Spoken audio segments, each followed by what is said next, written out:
ہی رہے گا.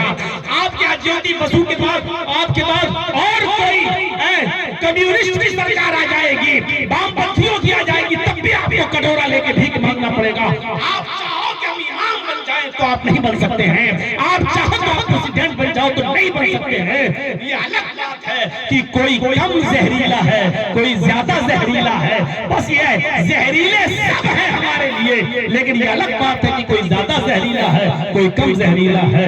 میرے بھائیوں, یہ سچی بات ہے, اس کو برداشت کرنا پڑے گا آپ کو بھی, آپ کے باپ کو بھی, اور اس سماج کو بھی, اور سوسائٹی کو بھی, کیونکہ ہم متفق ہونا جانتے نہیں ہیں, ہم متحد ہونا جانتے نہیں ہیں. ہمارے پاس اپنی کوئی پارٹی نہیں ہے, ہمارے پاس اپنا کوئی لیڈر نہیں ہے, ہمارے پاس اپنا کوئی رہبر نہیں ہے, ہمارے پاس اپنا کوئی رہنما نہیں ہے, اور ہمارے پاس اپنا رہبر اور اپنا رہنما جب ہوتا ہے تو اس کے مقابلے میں ہم دوسرا بھی لے آتے ہیں, ہم دوسرا بھی کھڑا کر دیتے ہیں. ہم کسی ایک کو اپنا ماننے کے لیے تیار ہی نہیں ہے. جب نہیں ہے تو یہ دن دیکھنا پڑیں گے.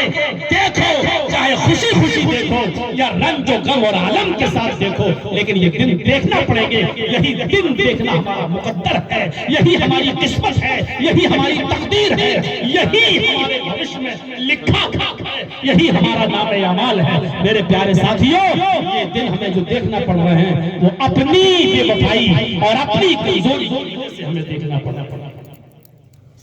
کوئی نہیں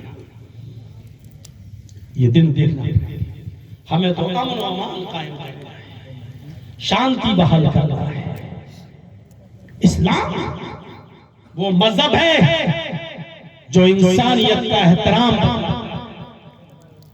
جس طرح دوسروں کے معبودوں کا عزت کرو گے تو آپ کے معبود کی عزت ہوگی, دوسرے کے بزرگوں کی عزت کرو گے تو آپ کے بزرگ محمد رسول اللہ کی عزت ہوگی, دوسروں کی کتابوں کی عزت کرو گے تو آپ کی کتاب قرآن کی عزت ہوگی, دوسروں کی عبادت گاہوں کی عزت کرو گے تو آپ کی عبادت گاہ کی عزت ہوگی. حضرت عمر فاروق کا واقعہ یاد ہے نا, میں نے کہیں سنایا تھا, اسی علاقے میں یاد نہیں کہاں.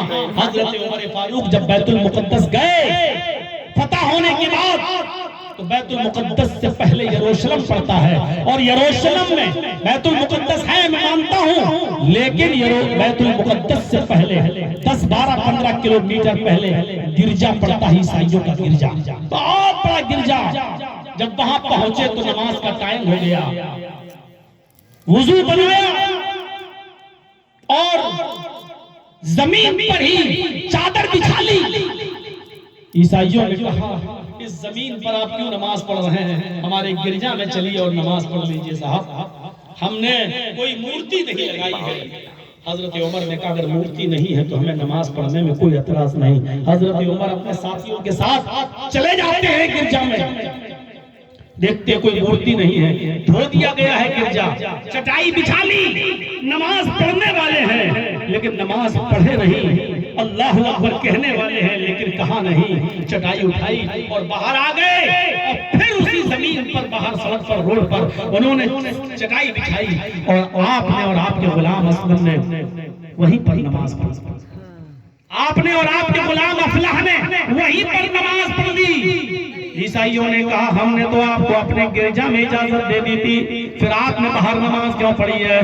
کیا ہمارا گرجا ناپاک تھا, یا ہمارے گرجے میں اگر آپ نماز پڑھتے تو کیا آپ کی نماز نہیں ہوتی؟ اس عیسائی نے بھائی چارہ دکھلایا, ہم نے آپ کے لیے اپنا عبادت خانہ چھوڑ دیا اور آپ نے نماز نہیں پڑھی. حضرت عمر فاروق نے اس عیسائی کو, اس پادری کو گلے سے لگایا, فرمایا میں نے تمہارے گرجا کو ناپاک نہیں کہا ہے, اور میں نے اس کو غلط بھی نہیں کہا ہے, میں یہ بھی نہیں کہتا ہوں کہ تمہارے گرجا میں اگر میں نماز پڑھ دوں گا تو میری نماز نہیں ہوگی, میری نماز ہو جائے گی. فرمایا پھر کیوں نہیں پڑھا؟ کہا میں نے اس لیے نہیں پڑھا کہ میں نے یہ سوچا آج اگر میں نے تمہارے گرجا میں نماز پڑھ لی تو میرے بعد آنے والے لوگ, میرے انتقال کے بعد پیدا ہونے والے لوگ کہیں یہ نہ سوچنے لگے کہ اس گرجا میں کبھی حضرت عمر نے نماز پڑھی ہے، یہ پہلے مسجد رہی ہوگی، بعد میں عیسائیوں نے قبضہ کر لیا اور اس پر گرجا بنا لیا۔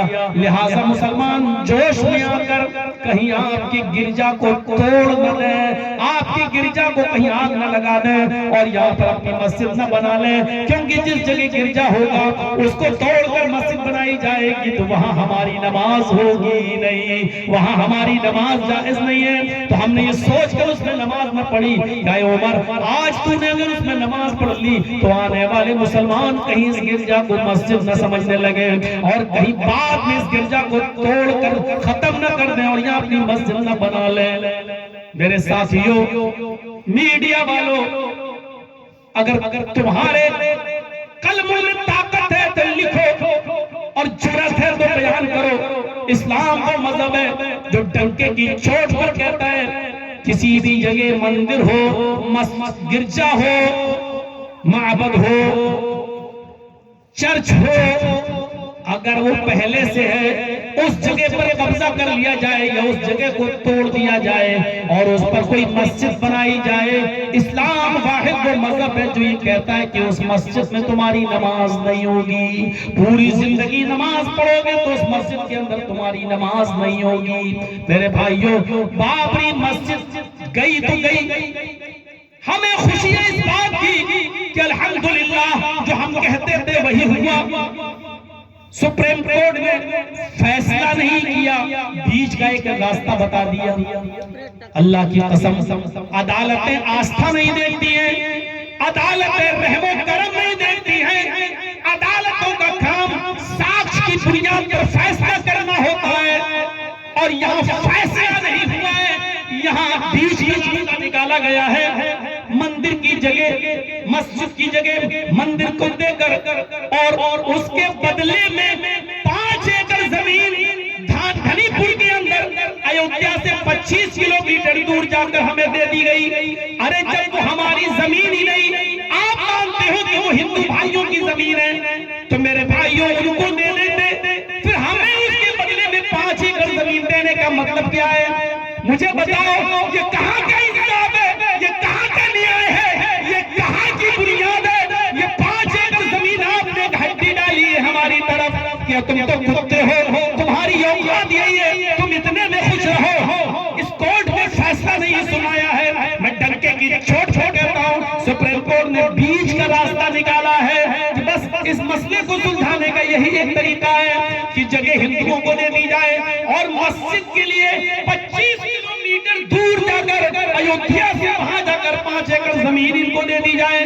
لیکن مجھے خوشی ہے اس بات کی کہ سپریم کورٹ نے یہ مانا ہے کہ وہاں 500 سال تک نماز پڑھی جاتی رہی ہے، یہ بھی مانا ہے کہ یہاں مسجد تھی۔ سپریم کورٹ نے اپنے فیصلے میں یہ بھی مانا ہے سن 1949 میں وہاں دھوکے سے اور ناجائز طریقے سے مورتی رکھی گئی۔ سپریم کورٹ نے یہ بھی مانا ہے کہ مسجد مندر توڑ کر نہیں بنائی گئی۔ میرے بھائیوں، یہی تو ہماری لڑائی ہے۔ آپ کہتے ہو کہ بابر نے مندر توڑ کر مسجد بنائی، سپریم کورٹ نے اپنے فیصلے میں کہا ہے مندر توڑ کر مسجد نہیں بنائی گئی۔ آپ نے فیصلہ کیا، سپریم کورٹ کا فیصلہ مانا، لیکن ہم پھر بھی جیت گئے ہیں۔ اس لیے جیتے کہ ہم نے یہ ثابت کر دیا کورٹ کے اندر کہ مندر توڑ کر مسجد نہیں بنائی گئی ہے، یہی ہماری سب سے بڑی جیت ہے۔ بھائیوں، اب اس پر جو تم تعبیر کرنا چاہو کرو، جو کھڑا کرنا چاہو کھڑا کرو، ہم نہ لڑیں گے نہ جنگ کریں گے، اس لیے کہ ہم امن پسند لوگ ہیں، ہم فساد نہیں پھیلانا چاہتے ہیں۔ اگر اس کے برعکس فیصلہ آتا تو ابھی کتنی اور مسجدیں توڑ دی جاتی، کتنے اور ترشول نکل آتے، کتنا اور ججوں کو گالیاں پڑتی اور کتنے لوگ اپنی تلواریں اور ترشول سے باہر نکال لیتے۔ اگر یہ فیصلہ اس کے الٹے آتا تو میرے بھائیوں، ہم امن پسند لوگ ہیں۔ جب یہ فیصلہ آیا تو کسی مسلمان نے چمو چرا نہیں کہا۔ یہ الگ بات ہے کہ فیصلے سے ہم خوش نہیں ہیں، یہ سچ ہے، ہمارا دل خوش نہیں ہے، لیکن ہم نے مانا ہے، ہم نے تسلیم کیا ہے۔ اور سب سے بڑی بات بات یہ ہے کہ ہم نے سپریم کورٹ کا پھر بھی شکریہ ادا کیا ہے کہ آپ نے تسلیم کیا کہ وہاں مسجد تھی، وہاں نماز پڑھی جاتی تھی۔ آپ نے یہ بھی تسلیم کیا کہ 1949 میں 49 میں مورتی رکھی گئی، غلط طریقے سے رکھی گئی۔ آپ نے یہ بھی مانا کہ مسجد کو گرایا جانا بھی غلط تھا، مسجد کو ڈیمولائش نہیں کرنا چاہیے تھا، نہیں گرانا چاہیے تھا، یہ بھی مانا۔ اور یہ بھی مانا کہ جس جگہ پر مسجد تھی وہاں مندر توڑ کر مسجد نہیں بنائی گئی۔ اتنے ساتھ ہونے کے باوجود یہ کہہ دیا گیا کہ میں مسلمانوں کو یہ جگہ نہیں دے سکتا ہوں، مسلمانوں کو 25 کلومیٹر دور جگہ دوں گا، وہاں جا کر اپنی مسجد بنا لیں۔ یہ فیصلہ ہے، ہر عقل مند انسان سمجھ سکتا ہے کہ یہ فیصلہ ہے یا بیچ کا ایک راستہ نکالنے کی کوشش کی ہے۔ تو میرے بھائیوں، ہم تو ڈنکے کی چوٹ پہ کہتے ہیں جس جگہ مندر ہوگا اور مندر توڑ کے مسجد بنائی گئی ہوگی، چرچ توڑ کے مسجد بنائی گئی ہوگی، گرجا توڑ کے مسجد بنائی گئی ہوگی، کسی کا بھی عبادت خانہ توڑ کر مسجد بنایا گیا، مسجد بنائی گئی ہوگی، تو اس جگہ پر ہماری نماز نہیں ہوگی۔ آپ دوسرے کے کھیت میں نماز نہیں پڑھ سکتے ہیں جناب، یہ کھیت ہے بغل میں، مسلمان ہی کا ہے، نماز کا ٹائم ہو گیا ہے، آپ کو اس کھیت کے مالک سے اجازت لینا پڑے گی کہ نماز کا وقت ہو گیا، میں یہاں نماز پڑھ لوں۔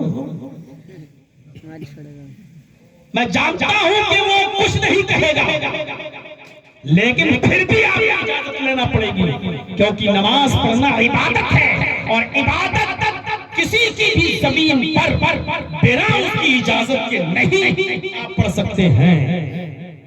قربانی کرنا ایک عبادت ہے، آپ نے کوئی بکرا یا جانور قربانی کی نیت سے لے لیا ہے، اور آپ کا وہ جانور چرچے چرتے